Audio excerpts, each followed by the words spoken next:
Jadi kalau dalam ajaran Ahli Sunnah wal Jamaah, supaya orang awam tak tersalah faham, mereka takwil.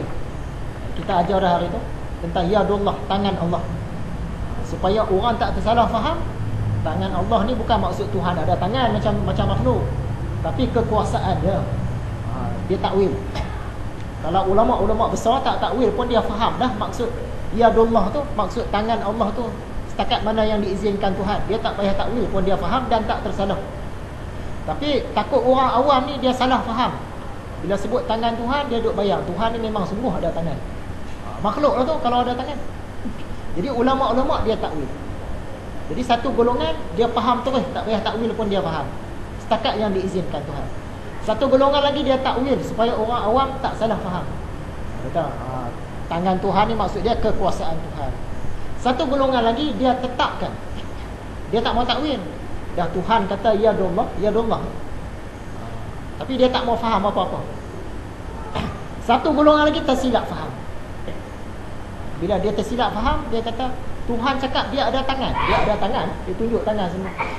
Macam Rasul Dahri dia mengajar, Tuhan kata dia ada tangan, dia ada tangan, dia tunjuk tangan dia. Ada video dia dalam YouTube. Tu salah. Tak kena. Kalau dia tak benar dia, Tuhan kata dia ada tangan. Ada tangan lah, boleh tahan lagi. Dia tunjuk tangan dia sendiri. Seolah-olah dah menyamakan Tuhan dengan makhluk, menjisimkan. Jadi salah satu punca agama Kristian ni salah.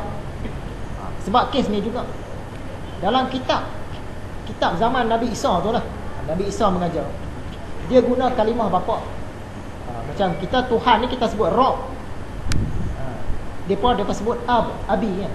Tuhan ni bapa. Jadi bagi Nabi Isa dengan sahabat-sahabat dia, bila sebut bapa, dia faham Tuhan. Bukannya bapa macam kita duk faham manusia. Tapi nak elak daripada orang awam tersalah faham, jadi golongan selepas Nabi Isa, walaupun dalam kitab dia sebut bapa, dia kata bukan bapa, memang Tuhan sebut bapa, tapi takwil sebenarnya Tuhan. Kita hendaklah menyembah bapa, bukan bapa Tuhan. Takwil. Ada satu golongan dia tak mau takwil. Dah Tuhan kata dia dia bapa lah. Tapi tak sama macam anak dengan bapa manusia. Yang tu golongan yang tengah-tengah lah, golongan syubhat. Golongan yang selamat tadi, yang dia faham siap-siap. Golongan yang kedua pun selamat juga, sebab dia takwil. Walaupun Nabi Isa cakap bapa, tapi bukan maksud bapa macam makhluk ni, Tuhan. Dia mereka takwil. Golongan ketiga ni akidah syubhat tengah-tengah. Dia tak mau takwil, tapi dia faham bapa. Bapa yang macam mana dia tak mau fikir. Ada satu golongan lagi, yang ni yang ramai dalam agama Kristian. Bila dalam kitab mereka kata Tuhan ni bapa, dia kata memang bapa sungguh. Nabi Isa tu anak kepada Tuhan. Tuhan bapa kepada Nabi Isa dalam erti kata yang sungguh, macam kita manusia. Tu yang agama Kristian ni boleh silap. Dia kata Nabi Isa pun Tuhan juga, sebab dia anak Tuhan. Sebenarnya kalimah anak Tuhan tu kena takwil.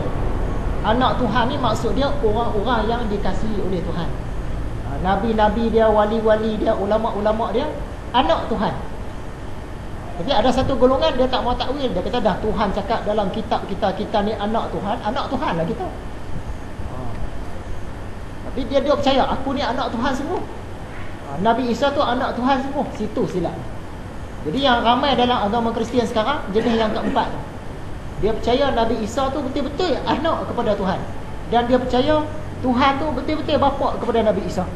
Oleh sebab itu Nabi Isa pun Tuhan juga. Di golongan apa? Golongan tiga kan? Tiga dalam satu, Trinity. Golongan yang atas-atas tadi ada lagi tapi sikit, Unitary. Dia kata walaupun Tuhan tu disebut sebagai bapa, tapi dia bukan bapa Nabi Isa. Dia tu Tuhan kepada Nabi Isa, cuma kalimah kita sebut bapa. Macam dalam agama Islam lah, walaupun disebut tangan Tuhan, bukan maksud Tuhan ada tangan macam kita ni. Tu nak cerita kekuasaan dia.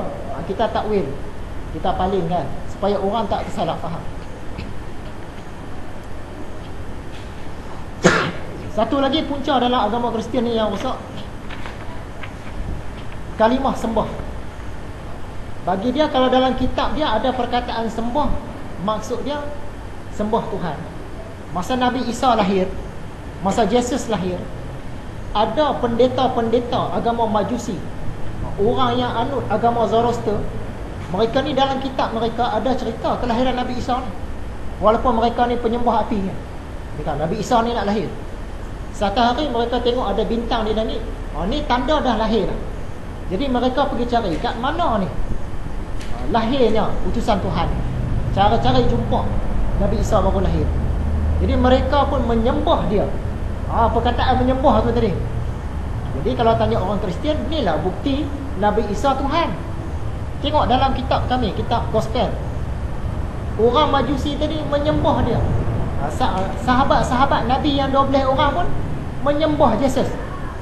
Sebenarnya menyembah tu bukan menyembah Tuhan macam kita lah. Ni esok ada urusan nak pergi istana Perak ni, ada nak sembah sultan sikit, ada urusan. Kita pergi, ampun tuanku, beribu-ribu ampun, sembah patik harap diampun. Adakah kita sembah dia tu Tuhan? Bukan, tu penghormatan. Sembah penghormatan, bukan sembah sebagai Tuhan. Jadi yang orang Majusi tadi, pendeta-pendeta ulama lah, Majusi tadi, bila dia tahu Nabi Isa lahir, mereka pergi cari, jumpa. Jadi mereka pun menyembah dia. Menyembah tu bagi penghormatan, bukan sembah dia sebagai Tuhan. Dia orang Kristian tadi, dia tak mau takwil. Dia kata ini bukti Nabi Isa ni Tuhan. Begitu juga dengan 12 orang Hawari, sahabat Nabi Isa 12 orang ni. Bila jumpa Nabi Isa, mereka ni menyembah dia. Menyembah tu hormat, bukannya menyembah dia sebagai Tuhan. Tapi yang orang Kristian Trinitarian ni percaya ni bukti Nabi Isa ni Tuhan. Perkataan menyembah tu bukan maksud dia tu Tuhan. Satu lagi puncak agama-agama lain kita silap. Apabila malaikat datang kepada nabi-nabi mereka, malaikat datang dalam bentuk manusia. Kadang-kadang malaikat dia datang dalam rupa manusia, Jibril lah contohnya, datang dalam rupa manusia, dia sampaikan wahyu. Bila sampaikan wahyu, dia bawa kalam Tuhan dalam kata ganti diri yang pertama. Contohlah, satu orang nabi zaman dulu, tak kira lah di India ke, di Eropah ke, di tanah Arab ke, dia pergi atas bukit, jumpa satu orang lelaki yang cantik rupa. Malaikat kata, lelaki tu pun cakap, hendaklah kamu menyembah aku. Sesiapa yang menyembah selain aku akan menerima azab yang sangat berat. Jadi yang cakap tu siapa? Malaikat.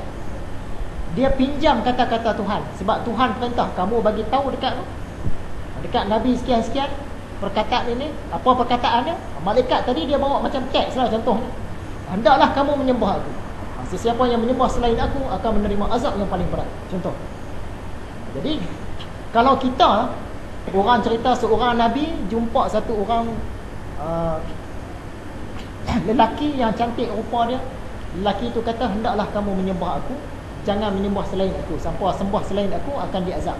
Kita faham yang cakap tu malaikat. Walaupun dia gunakan kata ganti diri yang pertama, dia kata aku. Malaikat tu dia bawa cakap Tuhan. Tapi yang agama Hindu, agama purba di Cina, nabi-nabi mereka ni dia didatangi oleh malaikat. Malaikat-malaikat ni datang dalam rupa manusia. Dan malaikat tu cakap, hendaklah kamu menyembah aku.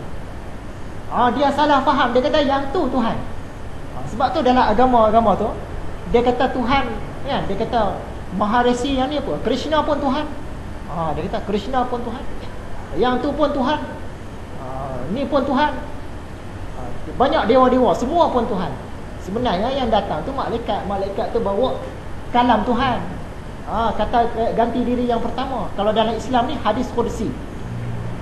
Hadis kursi ni Nabi Muhammad cakap, tapi pinjam kata-kata Tuhan. Contoh hadis kursi, Nabi Muhammad kata, pagi ini ada sebahagian hamba-hamba aku yang beriman kepada aku dan ada yang kafir. Yang cakap tu Nabi Muhammad. Tapi perkataan siapa tu? Perkataan Tuhan. Dari mana kita tahu perkataan Tuhan? Sebab dia ada hamba aku. Nabi Muhammad cakap, pagi ini ada sebahagian daripada hamba-hamba aku yang beriman, ada pula yang kafir. Yang cakap tu Nabi Muhammad, tapi pinjam kalam Tuhan. Jadi kita tahu Nabi Muhammad bukan Tuhan. Dia cuma cakap apa yang Tuhan cakap. Jadi orang zaman dulu, asal-asal agama Veda semua tu betul. Bila datang malaikat berupa dalam rupa manusia, dia pun cakap, dia kata, sembahlah aku. Nabi tu faham, bukan sembah yang cakap tu, sembah Tuhan. Tapi orang yang kemudian lepas beberapa generasi, dia kata yang tu Tuhan tu. Jadi macam-macam dewa lah keluar. Semua pun Tuhan juga. Di situ salah.